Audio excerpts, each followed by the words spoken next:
and justice for all. Alright, welcome to the policy committee.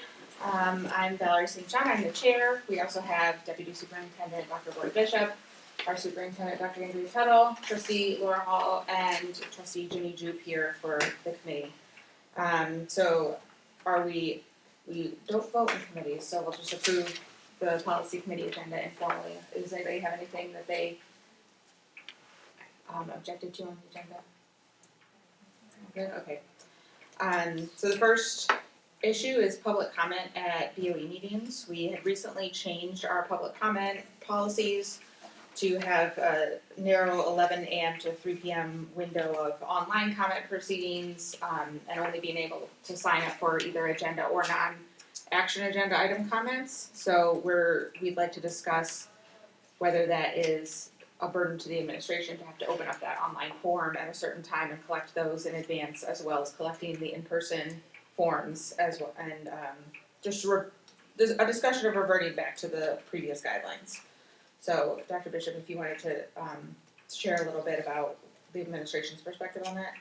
Absolutely. Just kind of go over, I'm going to give like a little bit of historical context, and then where we are currently, and then of course the group can talk about what potential things they want to talk about here or in further meetings. But board policy is very generic when it comes to what's outlined in the bylaw 1.409, which is public participation within meetings.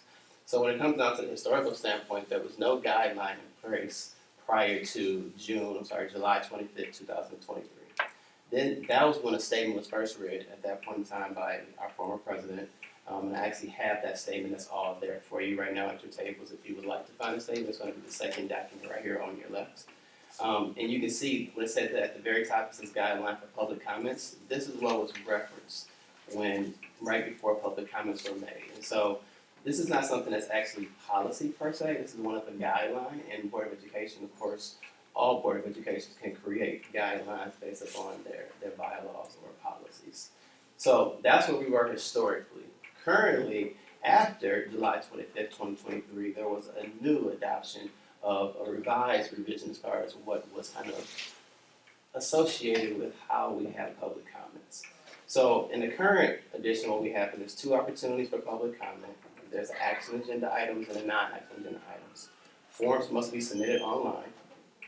They're open day of the meeting from 11 a.m. to 3 p.m. In-person forms must be submitted before the end of the superintendent's report.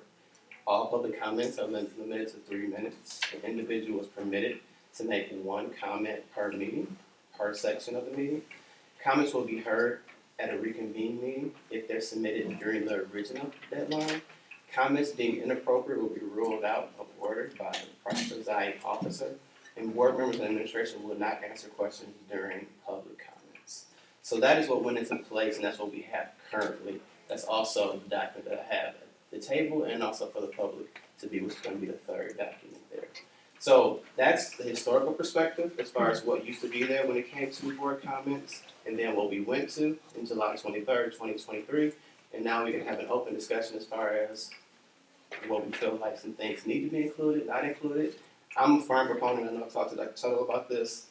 Sometimes when we've had certain things that have taken place as far as changes, there's some things that might be good about some of those changes, some things might be reverted back to. I think somewhere in the middle lies something that we probably need to be able to do. I think there's some things within here that we need to do just in case big topics come up for discussion. There's some things we need to do for Mrs. Fuga, who's in the back, who's taking these comments, to make sure that she's not working so hard in the back, trying to corral people and getting them to get their comments in place. So I think we need to have an overall discussion as far as what do we need to do as it relates to the public to make sure that they have an opportunity to be able to speak, and then also how is it realistic and how can it be kind of by our staff realistic so that we can continue the process one where it's not really leaving people out or people are feeling like their voice is not being heard. Mm-hmm. Yeah, one concern I had about the current policy that we have, or the current guidelines that we have in accordance with the policy, I guess would be the way to put it, is that we're saying that people need to either make comments on an action item or a non-action item, and they can't do both. And that led to some situations where we would have somebody speaking on non-action items, but they addressed an action item, and that was an issue, or vice versa. And to me, that gets a little too into the, squelching free speech territory. Like, I don't wanna be telling people, obviously, ideally, keep your action items in the action items section and not action items for later, but if we're telling them they can only comment in one period, and then they choose an action agenda item and have other things to say, I would like them to have that opportunity. So we don't usually get people who speak twice, but if they want to, it's only an additional 3 minutes, and I would not want to open the district up to liability as far as quelling free speech in that sense. So you said somebody wants to make a comment for a non-action item, they also are able to make a comment during action item, is that what you're saying? Yeah, I think they should be allowed to sign up for both periods if they have something to say that is pertinent to an action item, or, because we've also had some non-action items moved up to, when Trombley was very, there was a lot of talk about it, and it was not an action item, but we moved it to the beginning, we moved all those comments to the beginning of the meeting. And I just think it leaves too much room for people to say that we're being unfair about how we're allowing people to speak. So I think it would be best to just allow both periods. You can talk about, try to keep the action items obviously on topic, but then they have that opportunity to talk about more later on. That was one of the notes I had written, I underlined, because it says one public comment per meeting, and I would agree that I think there may be a time that someone has something legitimate to say in each of the categories and should be allowed to do that. So you'd like to revise this policy? Right. To say. Right, to keep some of it, because, Dr. Bishop, were you saying that we didn't have an official policy previously? No, there's just a guideline, so this is a guideline that was established based upon the bylaw 1.40.9. Mm-hmm. So at any point in time, the Board of Education can take action just to rewrite their own guidelines. Yes, okay. But now So, we have policy in place. So I don't want to limit free speech at all either, for sure. Yeah. Just to be clear, there's no policy in place within this. This is one of the guidelines that we're referencing right now. And this Just want to be. yes, I'm referencing what you handed out, revision to policy 1.40.9. Mm-hmm. So, because I do recall that being voted upon as if it were a policy, even though it's not in the policy manual, it says like see guidelines. Right. So just to be clear, there's two different components to this, right? So like the first component that I was talking about was the guideline. This is what used to be read prior to July 25th, 2023. Then the second document that I gave out, it does have, and this is policy, where it says members of the public may address the board in open meetings subject to guidelines published by the board. Mm-hmm. So that is the only policy piece. The other piece of the document is the guideline. Those are the guidelines published by the board? Correct. Okay. Correct. Just to be clear on that piece. Alright, so we don't even need to actually be changing a policy, but we're changing the guidelines that we publish in accordance with that policy. Does that make Correct. sense? Mm-hmm. So any other thoughts on what we could revise there? I think allowing people to speak both times. I'd like to eliminate the online form. I don't know if Dr. Tuttle or Dr. Bishop has an opinion on that, but it seems like additional work for our administrators that maybe isn't necessary, because obviously people have to be there in person to speak. So they could submit their form in person. And then there was the issue, I know that the last meeting where some of the online didn't make it into the pile, and so I think that that's hard to kind of separate. Yeah, it did make it into the pile, we just collectively couldn't find it, but a couple of things. One, by law, you only have to have one public comment, so you could just open it up and do one public comment, talk about whatever you want, you get 3 minutes, so you don't have people talking 6 minutes if you're trying to expedite meetings, up to you. I really don't, I don't think that Mrs. Fuga cares one way or another if you keep that online or not. Since it's not too burdensome? It's 6 1/2 dozen to her, I mean, I never. Okay, maybe we can get her feedback and, before we take this to the board for an actual approval.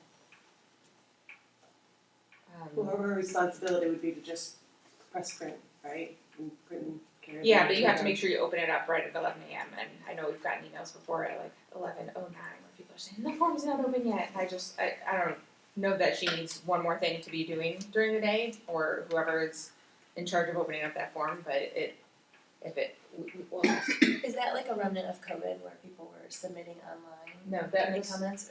this was recent. After we had a budget meeting that went to the budget hearing went so long. Okay. some limitations on public comment were installed, and I'd like to get rid of most of those. Obviously, if the form submission online is helping, that's fine. I don't know if it's helping or hurting. Do you have an opinion on that? Yeah, I don't have a, I don't think- I don't think that- Yeah, Just another avenue. Hey, you know that one? I'm always in favor of simplifying things, so I would say to get rid of it. But that's why we're here, to discuss and then give a draft policy or draft guidelines to the board to vote on. I'm pretty sure Mr. Hugo would do whatever we ask of her Aye. to be able to do, but I guess it does bring up a concern. We do need to ask her, like, okay, say for instance, on a board meeting day, she is absent and she hasn't opened up to that 11 a.m. submission time. Who does open that up? If that's the case, that it is not like automated, then we may have a concern there. But I just don't know the process as far as, how that system goes live. Whoever is gonna speak could come and then fill out a form in person at that point too, then, if they were having an issue online. Yes. So it's a secondary Yeah. option. There was also the concern, some people thought that if they didn't get their form in online, they wouldn't get a chance to speak. So I want to make it very clear that like everybody who signs up will get a chance to speak because, by law, we can't limit number of speakers. We can only limit the time that they have. I think that's why we put it in the first place, is to make it easier for the public. So they were aware, they had a time, it was not a free-for-all chaos. That's why it got voted in. Okay.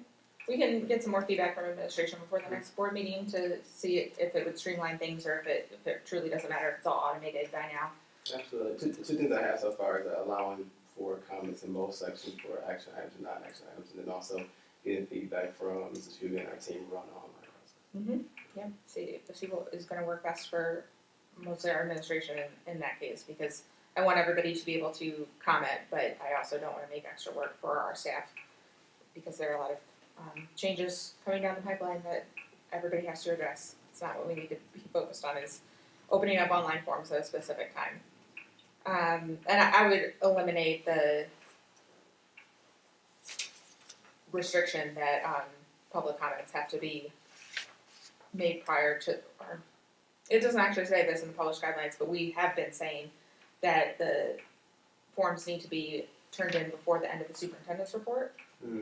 Here I'm seeing that it says, if you'd like to comment on an item not being voted on that evening, you have to submit your form prior to the start of that public comment period, which I think is what we were generally doing before, is allowing anyone to submit a comment up to the comment period. Mm-hmm. And that's one thing that is probably purposeful, right?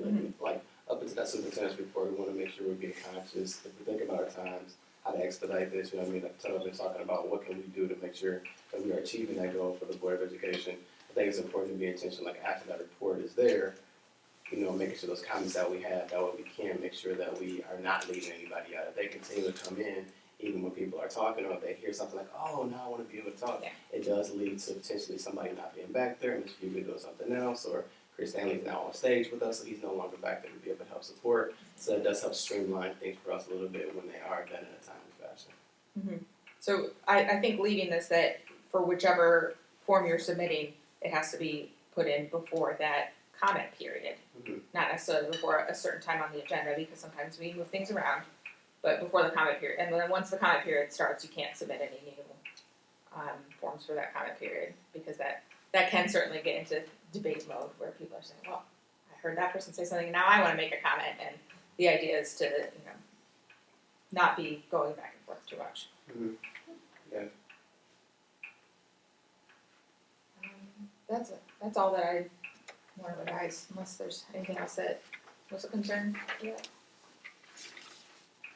I was gonna say again, I think there should be some consideration for one public comment, because even if you do both, they've gotta sit there and wait for the future action things, but if they just do it, and we're trying, I think, to respect people's time in the audience as well, so it might just be a consideration. You can talk about whatever for 3 minutes right at the beginning, so people don't have to sit and wait, but. That's a good point. I watch a lot of other People people's that- meetings and prepare just, that's what they do. There's- One speaking. Public comment, you can talk about whatever you want, be it one time to talk about. If you wanna mix and match it, you can. But also, I know I've heard that I've heard from leadership that we'd like to expedite these meetings, so I'm always thinking of ways you can do two things in one public comment for 3 minutes. And it allows the public not to have to sit and wait until those for future acts, they can talk about them ahead of time, so something to consider. That is something to consider, if we had it, if we continue to have the public comment period before we vote on things, because I think that was, some boards do have their public comment at the end, and they've already voted, and people are frustrated because, well, I didn't get to tell you why I'm even here. So I think it would be important to have that period before our agenda items. But yeah, if we just didn't restrict the topic, that would be fine with me. Yeah, I can see the benefit of that for sure. I just watch people sit in the audience Mhm. for hours because they wanna come to a public comment, and if they could just say it. So I'm hearing like one comment then, you talk about action or non-action? I think that's something to debate with the full board, but yeah, I'll Just a consideration, I'm not saying Consider- saying pros and cons to that. consider the, first comment period to just be no topic, restriction, and not have one at the end. And the speaker would know that ahead of time, so they would just budget their own time.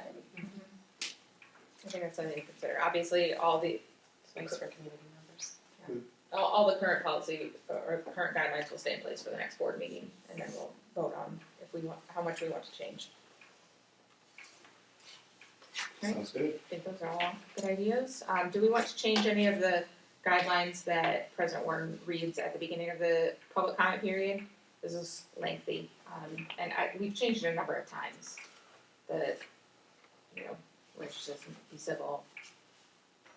Certain issues such as personnel matters and pending litigation will not be discussed at this forum, that this whole, speech. Is there anything that we feel needs to be changed about that, or is, it's all right?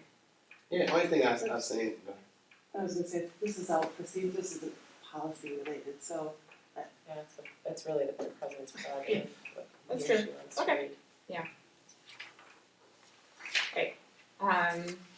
Our second policy that we're looking at is another one that actually didn't end up being changed in our policy manual, but I wanted to address it, is the fact that we have a mandatory recess of BoE meetings at 10:30 p.m. I definitely want to aim for that, but we have been going past 10:30 p.m. sometimes, and we don't make a motion to extend the meeting, which is what we should do if we're putting that at the top of the agenda. So my suggestion would just be to eliminate that from the top of the agenda, and if the meeting is going excessively long, if it looks like we have hundreds of public commenters and a very long agenda, and President Warren wants to request a recess until a later date, we can, but I think having that mandatory stop time that we don't always follow is unnecessary to have at the top of the agenda.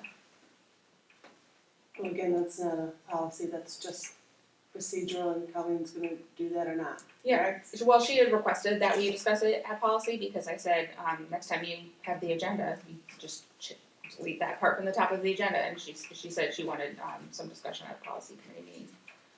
Just because it did end up functioning as a policy, even though we didn't put it into the policy manual. So, no major concerns about that, just, right, and that's exactly what happened after the May 22nd board meeting. That next board meeting, there was something that was on the agenda, and then because it's voted in, when that agenda first goes into play at every meeting, then it becomes standing for that meeting. So depending on how the board wants to do that, what they want to have on their agenda, then that would just be binding when they go and vote for the agenda. so since the board president is allowed to set the agenda, I'll just let her know that we're fine. That doesn't seem to be an argument about eliminating that from the top of the agenda, and for the next meeting, we can have that off obviously, I would hope we'd have much before 10:30, but That's always the goal. yes.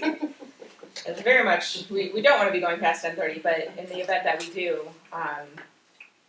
we don't wanna have that hard stop time and then requiring another meeting. There's benefit to the hard stop time when we're all exhausted and we've been there since, just say, an earlier meeting beforehand at 5 o'clock and we're going, and, I think it's nice to stop and either vote it in, or you guys up for another hour, another 2 hours, whatever it is, and I think the concern is that we haven't been extending it, properly, like we haven't been saying, oh, it's 10:30, I move to extend the meeting for another hour. I think we did up until just Yeah. the last meeting, we went a half hour over, so, but, or the last meeting or but other than that, I think we have voted. yeah, we always voted and at 10:30. either was extend, I one think we we've were always at, like, extended at it, so 11:30 it's we not got been, over, but we it's not been an issue. But I'm just, I don't care what you do with it, I'm just saying that I don't think we've gone over except for perhaps the last meeting without voting and. Alright, and then we have a policy that was tabled at the last policy meeting regarding parental rights, and I know trustee Jeup had presented this, and Dr. Bishop said that we would get some feedback from the staff, since obviously this is requesting that staff either not speak about certain things or notify parents about things before speaking with the child about it, so we wanna make sure that the staff knows how they're affected and what they would like us to be doing. So if you could share some of that Absolutely, yeah, feedback. for sure. Thank you so much. Like, quite frankly, from an administration standpoint, we have not had an opportunity to be able to connect me and Dr. Tuttle with our staff as far as around this potential policy. When it did get tabled the last time and it was brought up this time, we just didn't have an opportunity to do that. Based upon the last meeting, I know I was not there, but I know there were concerns about making sure that people throughout our district were still able to best support students and have clarity on exactly kind of like the why behind this policy, what is it meant to be able to achieve, and what we currently have, what's currently not working. So I just wanted to kind of talk through, at this meeting right now, like based upon this, potential work policy around parental rights, just some of those talking points. So when I go to staff, I kind of get named that, okay, here's why I'm talking to you about this. Here's some things which the board may be concerned about. So just some more information so that way I can take it to staff and I can represent the words of the board correctly. So, I'd love to speak on it. So, Okay. I actually went and, we got some questions on it. It's been quite a topic, either online or around the community, and, talked to some teachers about it. And, I just, off the emails that we received, I just answered some of the questions that were asked. I just didn't reply to them at this point, so I thought I'd start here. But you just talked about the why. The policy change at the beginning was a mistake, and we need to correct that. This policy came because the law changed and we mistakenly altered our policy based on inaccurate legal advice. Can you clarify what policy changed that this is a reaction to? Well, let me get through the whole thing, and then we can do that. I think that would be the most productive way to go about it. So the why is because we were misled in our vote. The law and policy states that no school staff member could take a student for an abortion, and we inadvertently removed that protection.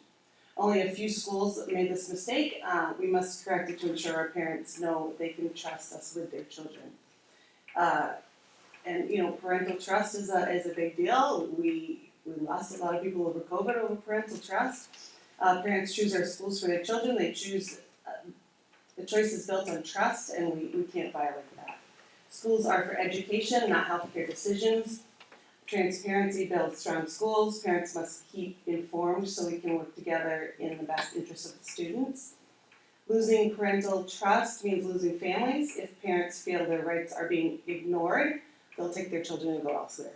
That's just the bottom line. Personal beliefs on abortion and healthcare do not matter in school policy. A trustee's personal beliefs are irrelevant. Their duty is to uphold policy, not impose their own opinions on controversial issues. Teachers and staff were hired to educate, not to make medical decisions. School policies must be neutral and uphold parental rights. A teacher's personal opinion should never interfere with a parent's authority over their own child's. The law, non-individual beliefs should guide the schools. Staff must follow the law, which ensures fairness. Parents must be involved in all healthcare decisions. I mean, I have a child that has extra healthcare needs that the school doesn't even know about. So if someone ever took my child and brought them to some kind of a healthcare decision, they could literally kill her. Parents are held responsible for their child's well-being. Medical and counseling decisions have lasting impacts. Parents must be fully involved in any healthcare-related matter concerning their child. Transparency is really non-negotiable. Just as parents know when their child is in class, they must know when their child meets with school counselors and psychologists. For an example, my daughter is being pulled from 3 classes this week. I think it was yesterday and today for her English as a second language, and I got a notification, I think 3 times. She came home with a little piece of paper to say, your child will not be in math class today, she's not gonna be in English class, she's taking this test over here, she'll be in this room. They made it very clear where my child would be, which is great, which is what I expect when I send her to school. I expect if it's 1 o'clock, I know exactly where she's sitting. So That's again, my can you expectation. tell us Well, what let me finish policy? and then I'll answer some of the questions that came up through emails. The argument that no teachers would take a student for an abortion or no teachers would take a child outside counseling. Then if you believe that no teacher would do that, like some of the emails that we got, then this should be an easy policy to support. If no staff member would ever take a student for an abortion or make a healthcare decision for them, there should be no issue with clearly stating that in this policy. Okay, so it sounds like This is about, I'm gonna Trustee finish, Jeup, this you is don't about need trust to- for accusations. no, Parents deserve the. Trustee Jeup, I- you don't need to have a pre-written rant about I this. do, I want to address, I am addressing the questions that came into the board, And you and may, instead of I would- addressing them one by one, I put them in a Yes. 6 bullet point thing, I so see I'm that you have answering, something I'm to answering what elaborate. the public wanted to hear. I would so I'm like to gonna ask finish. you, We where wanna in hear it, finish Jenny. first. where in this policy does it say? So addressing questions about abusive parents, the law already protects children. So teachers and staff must report abuse to CPS. You don't supersede the parent, right? In that case, if a child is being abused, you have to call CPS. That's how it's laid out. There's clear legal process in place to handle such cases. Fear of a crime does not justify taking away parental rights. Rights cannot be removed based on hypothetical fear, only through proper legal procedures. Yes, and I'm Due trying to process get you must to be answer respected, in the and policy no that, staff member has the right to strip a parent of their Trustee Jeup, authority. you don't need this whole, I wanna know what policy you are referring to that you think is restricting parents' rights in some way. That's what I'm trying to ask you. You haven't stated what policy in our policy manual is taking away parents' No, rights. I don't have that right in front of me, but the one that we, Okay, did you, Dr. Tuttle, could you address that? I did you don't draft remember. I know We what this, you're don't have talking it right. about, but I don't have it either. did you draft this new policy, this proposed policy for parental rights? I did not, this was brought up in the November 12th, So who drafted it? I'm assuming President Cotton did at Okay, that time, and I read it, I listened to the meeting online, and so I'm trying to get at, what is this a reaction to? wow. I'm trying to understand where the fear of parents not having the rights over their child's healthcare is coming from, because we don't have healthcare facilities in our schools. Right, then So this policy should be no problem, because what it's, policy would you like removed that you are having a problem with? You're referencing that a policy was voted on, it was not legally sound or something. I'm we asking got what advice policy in that closed was. session. I Well, think you that was can't- closed session. No, you can't talk about what's in closed session. We would have voted on something in open session. So I'm trying to get at what policy is concerning you that you are trying to address It was here. in the contract. It was put into the contract. Teacher contract? Against our, The GPEA contract? yeah, right, There's a Correct. policy taking away parents' rights in the GPEA contract? it was in there, it was stated in there that, I don't have it right in front of me, right? I think it's specific to abortion. It was very specific to abortion, yes. So, and I don't that, have a policy. it's actually been a topic online in other districts, that they, I hate when to that was speculate removed- because I don't have the policy in front of me, but I think, and again, because I'm being taped, I don't want this quoted because I'm not sure, but back in the day, it said that any teacher who talked about abortion to a student could be criminally charged for that, and their job could be in jeopardy. I think there was some flux to that as a proposed from Clark Hill that was not a legal change. Are you with me on that? Mhm. You think? I think that's Mhm. what it was. Right. Yeah, And we could have left it in, and we If I were- decided, I think we changed that we changed policy, which we didn't have to do, because there are policies that are presented as recommendations from legal counsel, and then there are policies that are presented as this is a legal matter. I think it was presented to us, and we took the word of legal counsel that we needed to change it, so we didn't ask a lot of questions, we didn't think we had a choice. And then we found out that in fact, that was not accurate, and perhaps we wouldn't have changed it if we would have had the choice, but I don't know the policy number. So the statute change was that you can't penalize a teacher for speaking about abortions to a child. Not that anyone's going to take them or facilitate. I any believe that sort of is healthcare. correct, but again, I Okay. don't have the policy in front of me, so I'm a little bit grasping at straws as to exactly the policy and the change. I'd have to go back and perhaps that's something. So it would just be a change to the policy that currently exists rather than creating an entire new policy, just changing the Well, wording of that. Yeah, I that's don't what I'm think we trying to figure can, out. because of it's in the contract, so I think we need a policy to. And that's the only thing that we can do, like, we can go back and we can relook at, what was proposed, like in 2024 as far as what potentially changed around the abortion piece. We can look at that and we can bring that back up to be able to talk about that, we can do that. This just goes much further than that, cause it talks about, Yes. notifying parents at any time. Like, that's wonderful that you're notified that your daughter wasn't gonna be in her class, but I know that that doesn't happen all the time and we can't expect that to always happen. Just like if a student goes down to see their counselor, parents aren't necessarily notified every single time and that's not, Do you that's think not currently a policy. teacher, or do you think a teacher should be able to refer a child to outside medical help? That's not what I was just talking about at all. Is that I a was concern talking you about- have, that that's been happening? No, well, I don't know of any teachers that have done that, so this should be an easy policy to follow, right? I could understand It writing protects it- the teachers that I've talked to about this, Yes. were I could on under- that side sorry. of course, Have we you wanna. spoken to any counselors about it or just teachers? Cause I think it's the counselors that are dealing a So lot you in this think- realm. Okay, so right now, so if my daughter gets I was sent down to a I counselor, was just asking you a I have a question. huge problem with that. I'm asking, have you spoken to any counselors about this policy change or this proposed new policy? Mm-mm. Okay. I think So- there's somebody that needs to weigh in on this definitely. And I agree, like, that's part of our job. Our job is taking it to counselors, right, to be able to say, okay, what are some of the things that are in there? And just want to remind everybody, like, there is revised school code around this. Yes, I have Yes. it up if you want. The MCL, it's 330.1707. Anyone over the age of 14 is allowed to see a counselor and their parent not be notified if they don't want them to be. So that's a Michigan law, and it's not something that we can overturn with a school board policy.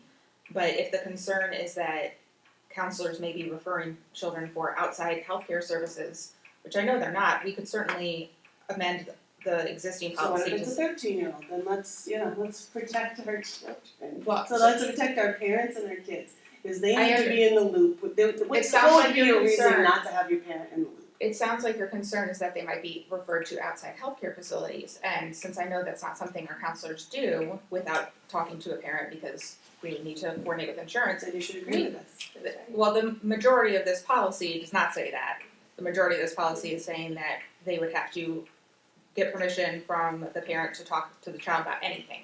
And that violates the It doesn't say MCL anything, 330. you have to talk to the It child says about anything. anytime they're gonna go to the counseling office or they For seek sure. the help of any counselor that the parent would be notified, and I know that that is not something that happens. Well, that does violate the Currently, Michigan and- school code though. They are allowed to seek counseling without their parents' knowledge or consent after the age of 14.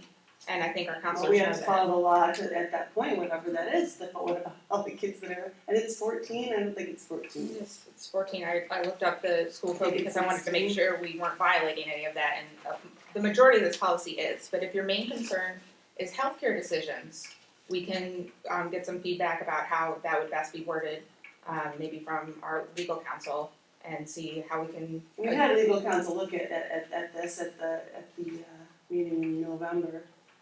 I think I don't know why they would tell Jeup you. was there and he didn't see anything wrong or out of line. Okay, well, I don't know Should why do they would this. tell you that you could directly violate Michigan school code. So we'll look Can I- into that more. Can I just ask for like a little bit of clarity? That's all, 'cause I'm getting ready to, one of the next steps is making sure I go to staff, alright? And so like I just wanna go Yes, back please. to the why about it. So the why, and I just wanna make sure succinctly, what I'm going to be able to say, is we really talked a lot about parental trust and abortion, Mm-hmm.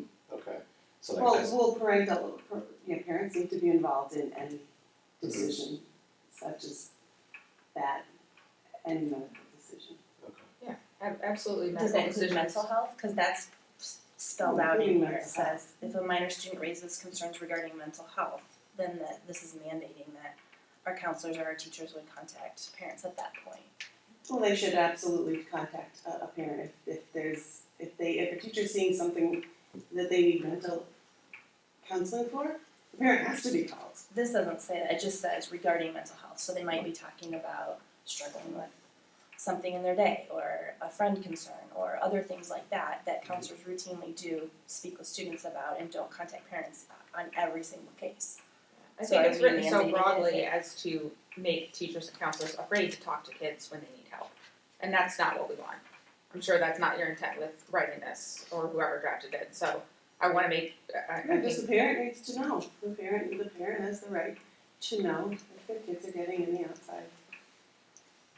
And just because I have talked to like this.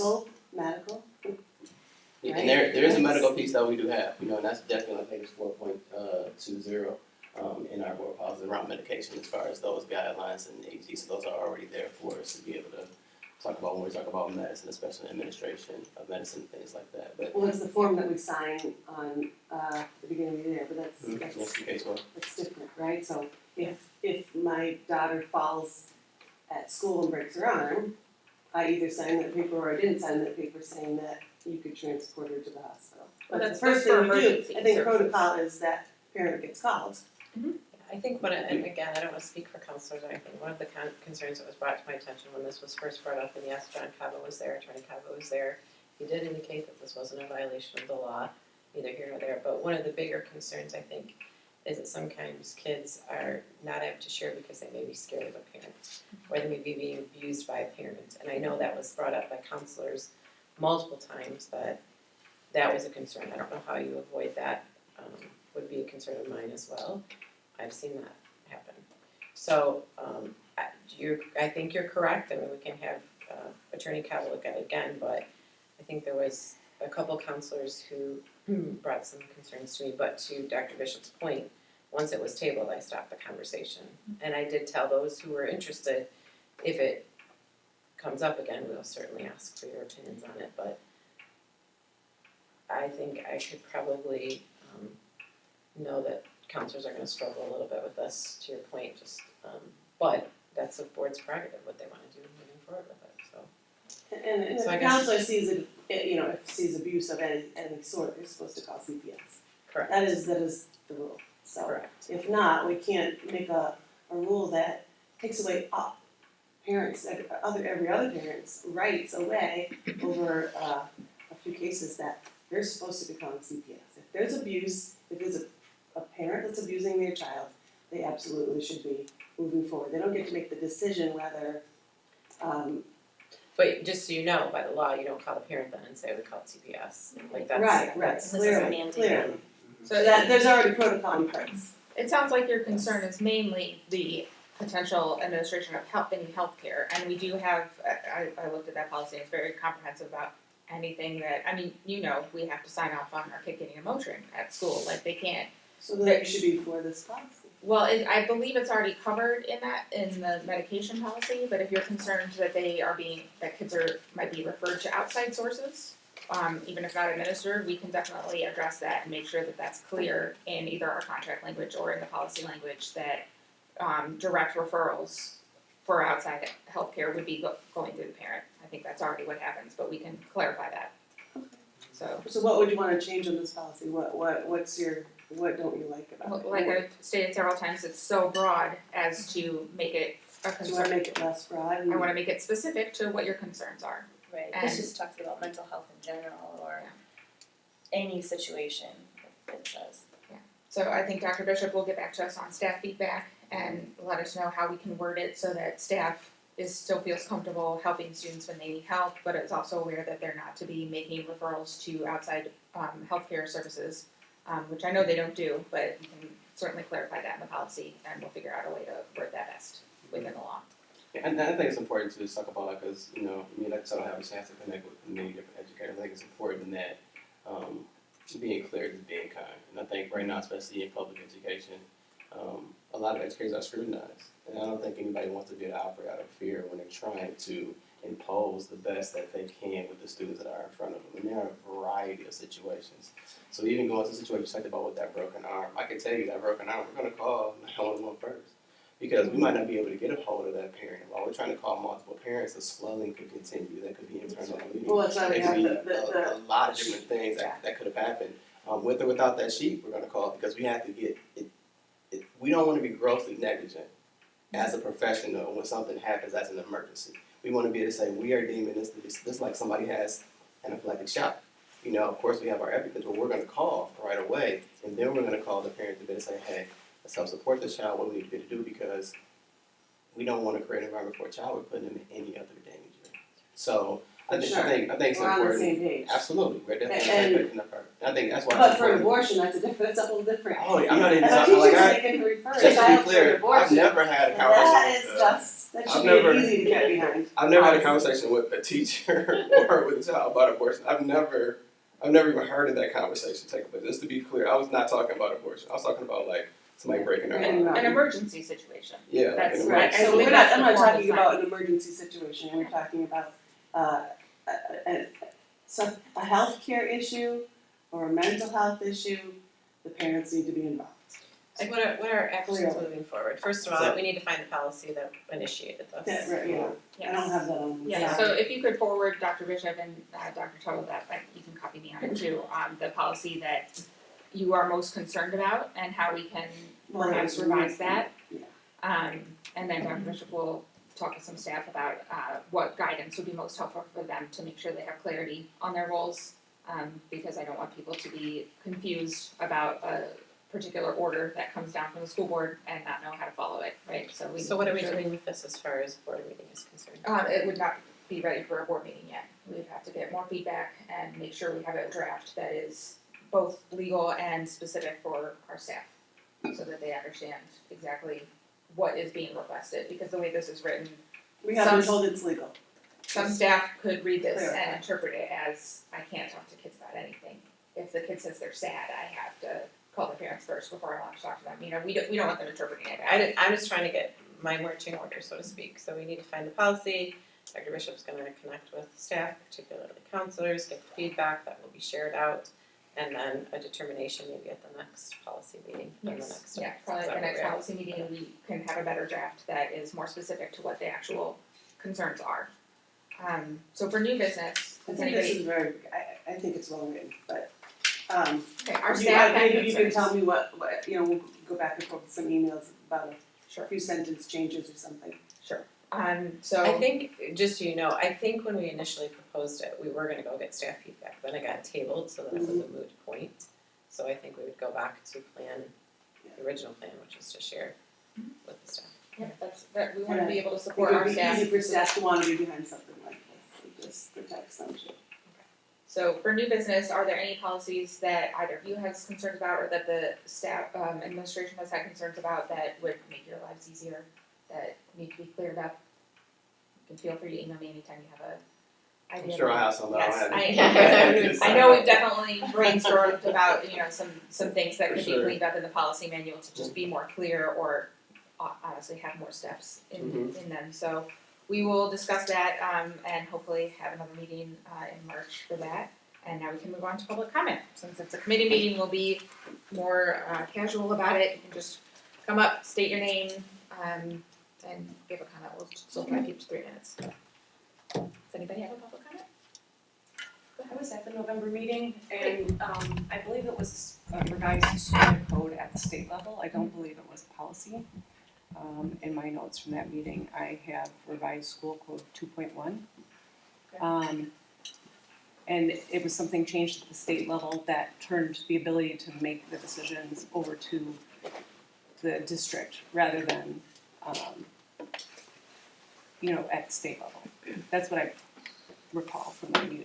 You said 2.1 is what you had in Yes. your notes? Okay, thank you. I'll look for that. Yeah, and as a school psychologist for 24 years, I can agree with Dr. Bishop that abortion conversations are not happening. And so this is like a fear that, I understand because of the change in the school code, maybe we are required to do something, but this isn't an issue that we deal with. And even medical referrals are not something that we deal with. We don't refer students for additional care. That is the parent's decision. So while we may work with and partner with the family on helping guide or help them through next steps, we're never going to say, we're taking your child to this doctor or this dentist, or so it's just a moot point in my opinion. And I think we are already struggling to maintain and keep our professional support staff, like psychologists, social workers, counselors. I work here at North, and I have dealt with constant turnover, and we're not going to attract talent when we're shackling our professionals and what they can talk about and can't talk about. And of the students that I think would stand up and say that I have single-handedly or with my team saved their lives, it would be mostly the students who can't talk to their parents and who rely on talking to the professionals at school that care about them, because their parents don't believe in mental health. Their parents don't want to talk about mental health. They're suicidal and they don't want to hear it. So these policies can be very damaging, and I am very glad that the next step is to talk to the professionals doing the work, because I think it's really important. Thank you so much for your perspective. Mr. Schroeder? Yeah, Dick Schroeder, Griswold Park. I had a relative who went to a different school system, and at the age of 11, the parents got a phone call that the child had been coming to them and getting gender identity direction.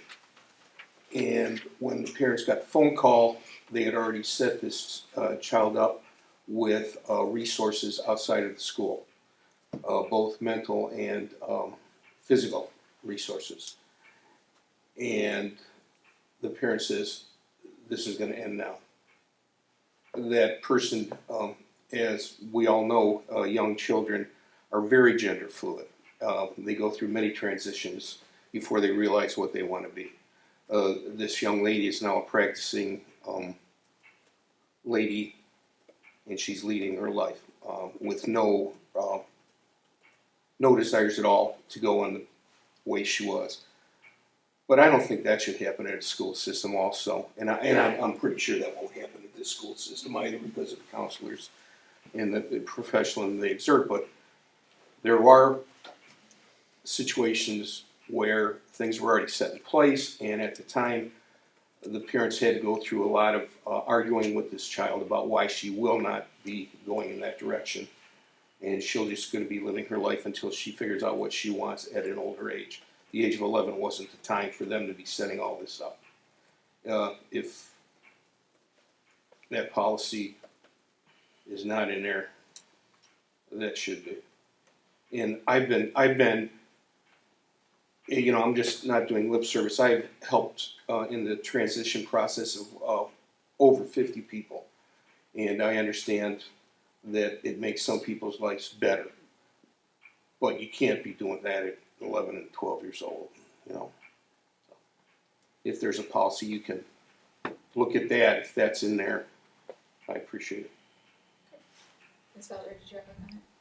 Lakeisha Felder, Grosse Pointe Park District Parent. I think the issue that Trustee Jeup is getting at is a vote that occurred in August of 2024, August 27, 2024. And in that vote, it was a 6-0 vote that was done because there was a change in the law. So if you want to reference back to that meeting, and it was done because of the removal of the criminal penalty if someone did refer a child to abortion. So that's the very specific issue that you've identified. So any policy should address that and not go beyond that, because that's your concern. And even then, Trustee Jeup, you did raise concerns about parental involvement and that parents should be involved in any medical decision making. So you're consistent in that regard. If your issues with that particular vote, then that should be reconsidered by the board, not imposing a whole new parental rights policy.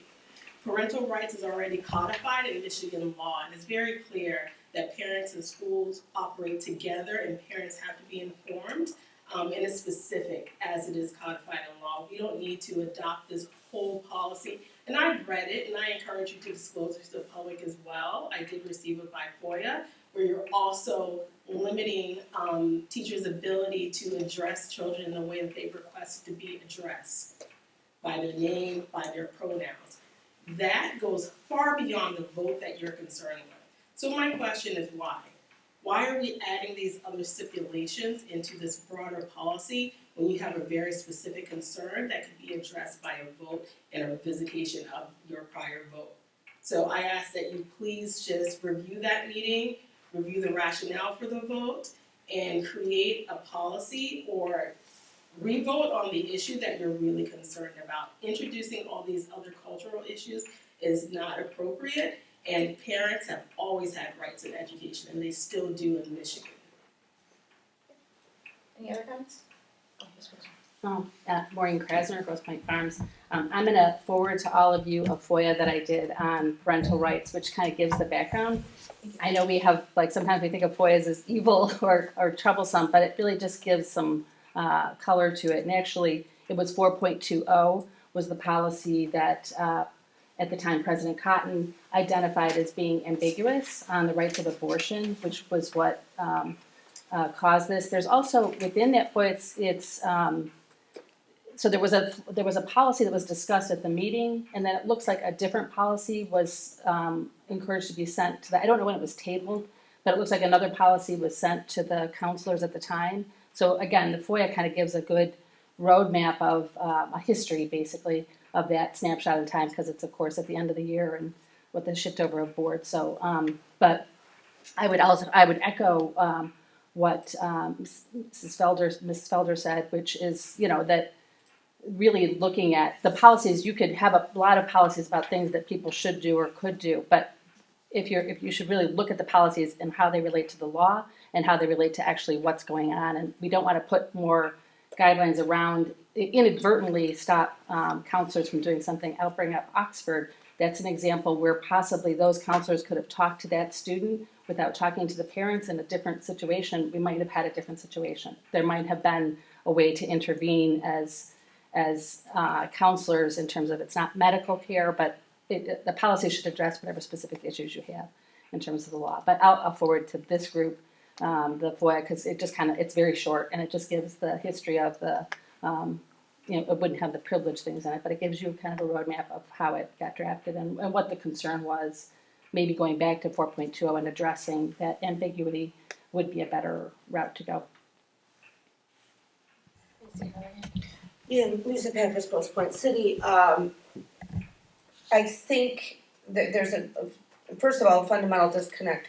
Counselors and teachers have two different kinds of liability insurance, and not everybody knows that because this is what I do.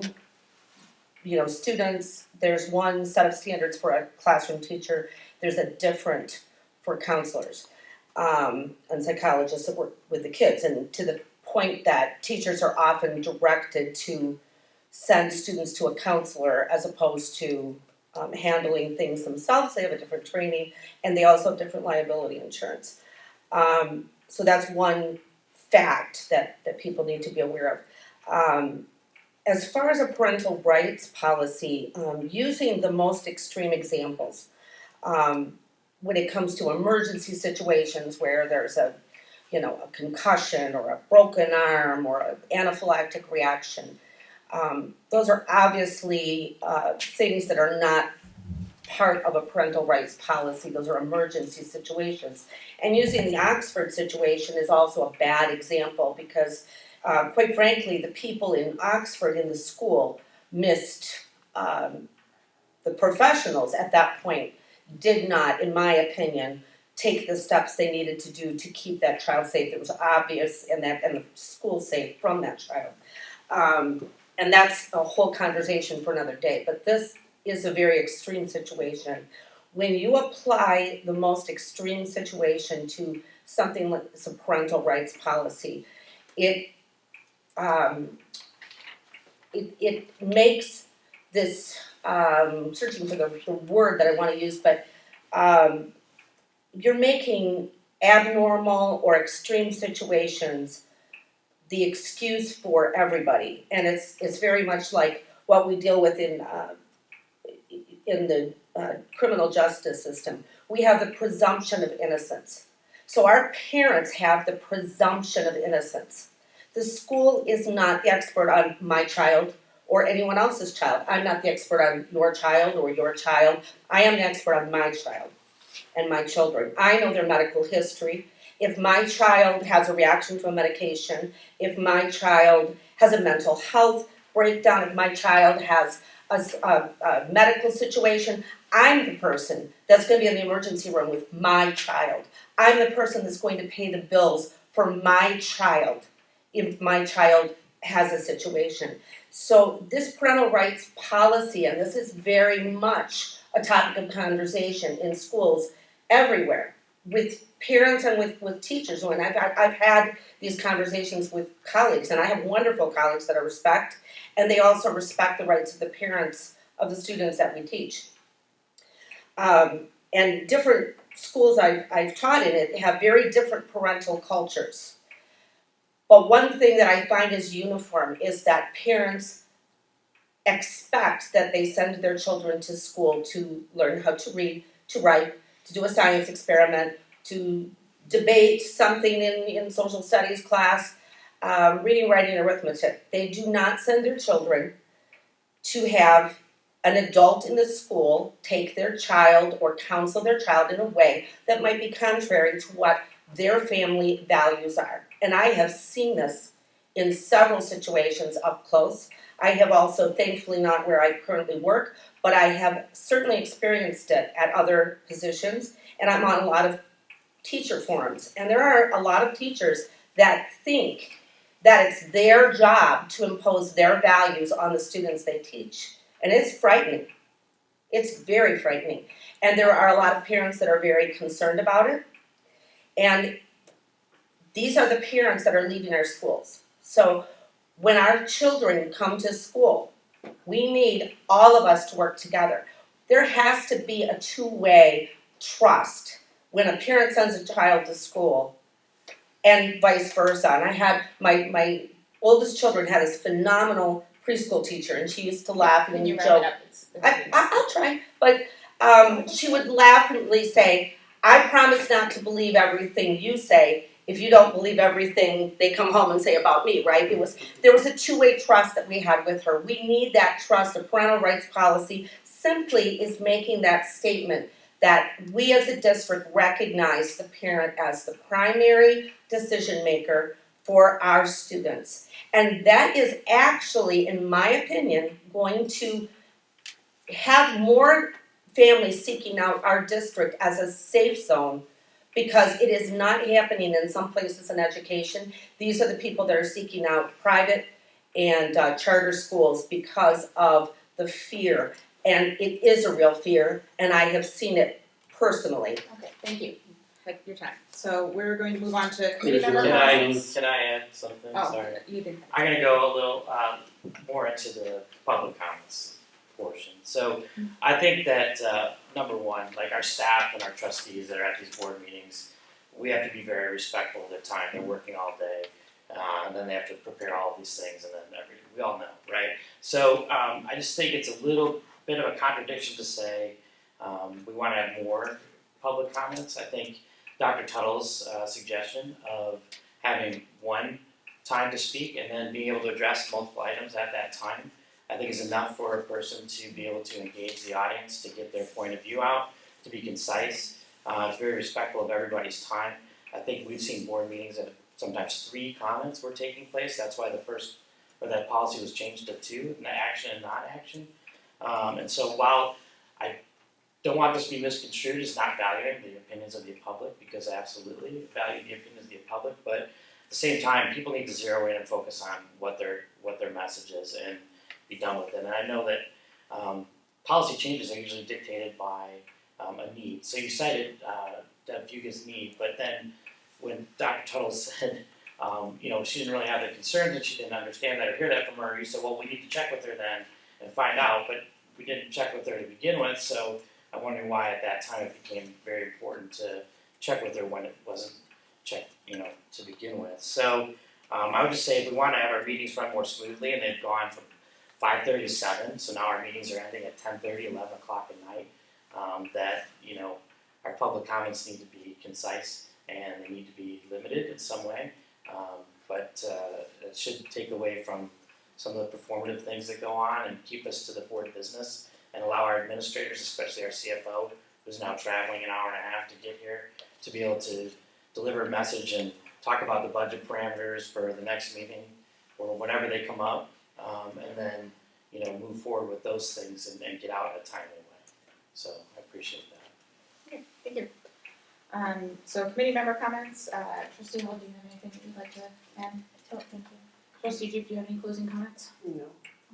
Dr. Bishop, do you have anything that you'd like us to pursue in the near future? No, I just want to say thank you for the community for letting your voice be heard. I appreciate that through the process. It's valuable. Thank you. Alright, well, thank you to the community members who gave us some feedback so we can correct this.